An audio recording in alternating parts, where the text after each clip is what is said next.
Hi అండి, welcome to AB vlogs and kitchens. ఎలా ఉన్నారు? ఈరోజు ఈ తోరణం గురించి అయితే చెప్దాం అనుకుంటున్నాను. ఇంట్లో ఉన్న ఐటమ్స్తోనే సింపుల్గా నీట్గా బ్యాక్ డెకరేషన్ అన్నా చేసుకోవచ్చు, లేదంటే గుమ్మానికైనా ఇలాగా తోరణం కింద అయితే కట్టుకోవచ్చండి. చాలా నీట్గా ఉంటుంది. ముందుగా మామిడాకులు, తర్వాత మందార పూలు, మా పెరట్లోవే తమలపాకులండి, తర్వాత థ్రెడ్ కానీ లేస్ కానీ మీ ఇష్టం, పిన్నిస్లు, డెకరేషన్ ఫ్లవర్స్. ఇప్పుడు ముందుగా థ్రెడ్ని ఇలాగా లాక్ చేసుకోవాలి ముడి వేసి. చూసారా ముడి ఎలా పడిందో? టైట్గా అయితే పడుతుందండి. అప్పుడు పిన్నిస్ పెట్టి డెకరేషన్ది ఉంటుంది కదా ఫ్లవర్స్ది, దానికి పిన్నిస్ పెట్టి ఇప్పుడు బ్యాక్ సైడ్ ఉన్న డిజైన్కి పిన్ పెట్టేస్తున్నాను.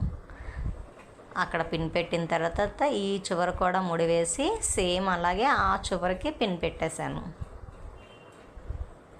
ఆ పిన్ పెట్టిన తర్వాత మామిడాకు తీసుకొని పైనుంచి ఆ కాడతో చిన్న హోల్ పెట్టి నొక్కి కిందకి లాగితే అదైతే ఉండిపోతుందండి.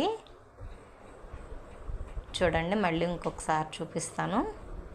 ఆకు తీసి పైనుంచి ఆ కాడతోనే చిన్నగా హోల్ పెట్టి అది అందులోకి నొక్కేయాలండి.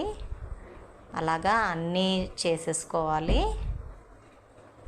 ఇప్పుడు తమలపాకుకి మందార కాడ చిన్నగా ఇరిపి ప్లాస్టర్ అయితే నేను అంటిస్తున్నానండి. ప్లాస్టర్ ఫ్రంట్ నుంచి బ్యాక్ సైడ్కి ప్రెస్ చేయాలి.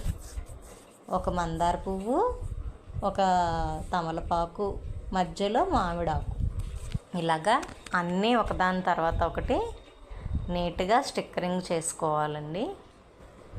చూడండి ఎంత బాగుందో. ఈ వీడియో కనుక నచ్చితే లైక్ చేయండి, షేర్ చేయండి, సబ్స్క్రైబ్ చేయండి.